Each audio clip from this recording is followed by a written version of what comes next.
Phronesis investor academy के इस brand new video में आप सभी का स्वागत है। वो कौन सा ऐसा सेक्टर है जिसके स्टॉक्स मार्केट्स ऊपर हो या फिर नीचे हो या फिर फ्लैट हो, इन सारे मार्केट कंडीशंस में काफ़ी अच्छा रिटर्न जनरेट करता है। इनफैक्ट लास्ट फ्यू इयर्स में इस सेक्टर के स्टॉक्स ने काफ़ी अच्छा रिटर्न जनरेट किया है और going ahead in future also हम एक्सपेक्ट कर सकते हैं कि इस सेक्टर के स्टॉक्स काफ़ी अच्छा रिटर्न जनरेट करेंगे। सो बाय नाउ आई होप कि आपने ये गेस कर लिया होगा कि ये सेक्टर कौन सा है। ऑफ कोर्स ये क्वाइट इजी गेस था। ये सेक्टर है टेक्नोलॉजी सेक्टर। टेक सेक्टर के स्टॉक्स को अगर आप देखें, वो लार्ज कैप का हो या फिर मिड कैप का हो या फिर स्मॉल कैप का हो, इसमें से ज़्यादातर स्टॉक्स का लास्ट फ्यू ईयर्स में काफ़ी अच्छा परफॉर्मेंस रहा है और हमें ये अच्छी तरह से पता है कि day by day across almost all industries में आईटी सर्विसेज का रिक्वायरमेंट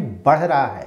तो फ्यूचर में ऑल्सो वी कैन एक्सपेक्ट कि इन आईटी सेक्टर के स्टॉक्स का परफॉर्मेंस काफ़ी अच्छा रहेगा। सो टेक सेक्टर के स्टॉक्स का जो फ्यूचर में ह्यूज रिटर्न्स एक्सपेक्टेड है, उसका एडवांटेज उठाने के लिए हमारे पास एक काफ़ी अच्छा ऑप्शन है। वो ऑप्शन है कि हम टेक सेक्टर के म्यूचुअल फंड स्कीम्स में अपना इन्वेस्टमेंट करें। और आज इस वीडियो में मैं आपको टेक सेक्टर के एक टॉप म्यूचुअल फंड स्कीम्स के बारे में डिटेल से बताऊंगा और ये स्कीम है Tata digital India fund.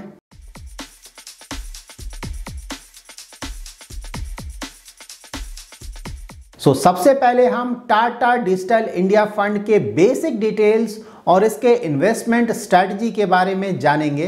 Tata digital India fund का AUM that is asset under management है अबाउट 5,600 करोड़ और इसका बेंचमार्क है निफ्टी IT। इस फंड के डायरेक्ट प्लान का एक्सपेंस रेशियो है 0.35%, जो कि काफ़ी कम है और हमें पता है कि अगर एक्सपेंस रेशियो कम है तो हमारे लिए वो काफ़ी अच्छा है एज अ इन्वेस्टर। इस फंड का पोर्टफोलियो प्राइस टू अर्निंग है 30, जो कि ऑफ कोर्स ज़्यादा है, लेकिन ये इसलिए ज़्यादा है क्योंकि इंडियन IT कंपनीज अभी भी ओवर वैल्यूड हैं। इस फंड का एनुअल टर्नओवर है 27%, जो कि ज़्यादा नहीं है। इसका मतलब ये हुआ कि ये fund buy and hold strategy को फॉलो करता है, दैट इज अपने स्टॉक पोर्टफोलियो में स्टॉक्स का ज़्यादा बाय एंड सेल नहीं करता है। इस फंड को मैनेज करती हैं मिस मीता सेठी, जो कि इस फंड को नवंबर 2018 से मैनेज कर रही हैं।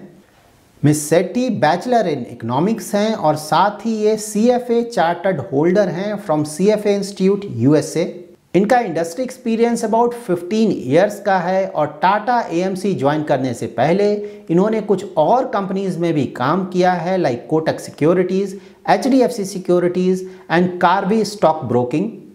नाउ हम इस फंड के रिटर्न्स चेक करेंगे across 1 year, 3 year and 5 year with respect to its benchmark. इस फंड का 10 इयर्स का रिटर्न्स अवेलेबल नहीं है क्योंकि ये फंड एक रिलेटिवली न्यू फंड है। इस फंड ने अक्रॉस ऑल 3 होराइजन्स अपने बेंचमार्क को काफ़ी बड़े मार्जिन से बीट किया है। 1 ईयर में इस फंड का रिटर्न रहा है 44.56, 3 ईयर में रहा है 37.33 एंड 5 ईयर्स में रहा है 33.49%। नाउ हम इस फंड का परफॉर्मेंस चेक करेंगे एज ऑन 1 अप्रैल 2020। ये वो पीरियड था जब स्टॉक मार्केट्स में मेजर करेक्शन आया था बिकॉज ऑफ कोरोना पैंडेमिक। उस समय अगर आप लास्ट 1 ईयर का बेंचमार्क रिटर्न्स देखें तो बेंचमार्क गिरा था 28%, जबकि ये फंड गिरा था अबाउट 25%। ऑल्दो ये फंड अपने बेंचमार्क से कम गिरा था, लेकिन इस फंड ने उस समय बहुत ज़्यादा अच्छा डाउनसाइड प्रोटेक्शन प्रोवाइड नहीं किया था और साथ ही उस समय इस फंड का 3 इयर्स का रिटर्न भी अच्छा नहीं था क्योंकि ये फंड अपने बेंचमार्क को बीट नहीं कर पाया था। नाउ हम इस फंड का रिटर्न्स चेक करेंगे एज ऑन 1 जनवरी 2020। ये पीरियड कोरोना पैंडेमिक के कारण जो स्टॉक मार्केट्स में मेजर करेक्शन आया था उससे जस्ट पहले का पीरियड है। उस समय भी ये फंड लास्ट 1 ईयर में अपने बेंचमार्क को बीट नहीं कर पाया था, लेकिन 3 ईयर होराइजन में इस फंड का परफॉर्मेंस अच्छा था। नाम इस फंड का risk and return parameters check करेंगे। 3 ईयर एंड 5 ईयर होराइजन में इस फंड का स्टैंडर्ड डिविएशन एंड बीटा ज़्यादा नहीं है, इस फंड ने ओवरऑल ज़्यादा रिस्क नहीं लिया है। और अगर आप इस फंड का शार्प रेशियो एंड अल्फा देखें across 3 year and 5 year horizon, तो ये दोनों पैरामीटर्स काफ़ी अच्छा है इस फंड का। इस फंड का Sharpe ratio across 3 year and 5 year horizon 1 से काफ़ी ज़्यादा है, जो कि ऑफ कोर्स काफ़ी अच्छा है। और साथ ही इस फंड का अल्फा भी 3 ईयर्स में भी अबाउट 6 है एंड 5 ईयर्स में ये 6+ है। सो ओवरऑल इस फंड का रिस्क एडजस्टेड रिटर्न पैरामीटर्स अच्छा है। नाम इस फंड का मार्केट कैप एलोकेशन चेक करेंगे। इस फंड ने लार्ज कैप स्टॉक्स में अपने टोटल एसेट का अबाउट 78% इन्वेस्ट किया है, मिड कैप स्टॉक्स में अबाउट 12% इन्वेस्ट किया है एंड स्मॉल कैप स्टॉक्स में अबाउट 7% इन्वेस्ट किया है। सो करेंटली ये फंड मार्केट कैपिटलाइजेशन वाइज एक लार्ज कैप आईटी फंड की तरह अपना इन्वेस्टमेंट कर रहा है। नाम इस फंड का सेक्टर एलोकेशन चेक करेंगे। ये फंड एक टेक सेक्टर का फंड है, दैट्स वाई टेक सेक्टर के स्टॉक्स में इस फंड का टोटल एसेट का अबाउट 79% इन्वेस्ट हुआ है। कम्युनिकेशन सेक्टर में इस फंड ने टोटल एसेट का 6.76% एंड सर्विसेज सेक्टर में अपने टोटल एसेट का 6.46% इन्वेस्ट किया है। सो यहाँ पे ये टेक सेक्टर का फंड काफ़ी रिस्की है क्योंकि इसका सेक्टर एलोकेशन काफ़ी कॉन्सेंट्रेटेड है, जबकि अगर आप किसी डाइवर्सिफाइड इक्विटी म्यूचुअल फंड में इन्वेस्टमेंट करते हैं like large cap, mid cap या स्मॉल कैप या फ्लेक्सी कैप के फंड्स में, तो उनका अगर आप सेक्टर एलोकेशन देखेंगे तो वो वेल डाइवर्सिफाइड रहता है across different sectors, that's why वहाँ पे रिस्क रिलेटिवली कम होता है। नाम इस फंड के स्टॉक पोर्टफोलियो को चेक करेंगे। इस फंड ने जिन मेजर कंपनीज में अपना इन्वेस्टमेंट किया है वो कंपनीज हैं Infosys, TCS, HCL, tech Mahindra, Bharti Airtel, Mphasis, persistent systems, Wipro, L&T infotech and Coforge. So इस फंड ने जिन भी large and mid cap stocks में अपना इन्वेस्टमेंट किया है, ऑफ कोर्स क्वालिटी वाइज ये सारे स्टॉक्स काफ़ी अच्छे स्टॉक्स हैं। इस फंड ने इन्फोसिस में काफ़ी बड़ा एक्सपोजर लिया है at 23.31%। So although performance wise Infosys काफ़ी अच्छी कंपनी है, लेकिन फिर भी किसी भी एक पर्टिकुलर कंपनी में इतना बड़ा एक्सपोजर आइडियली अवॉइड करना चाहिए।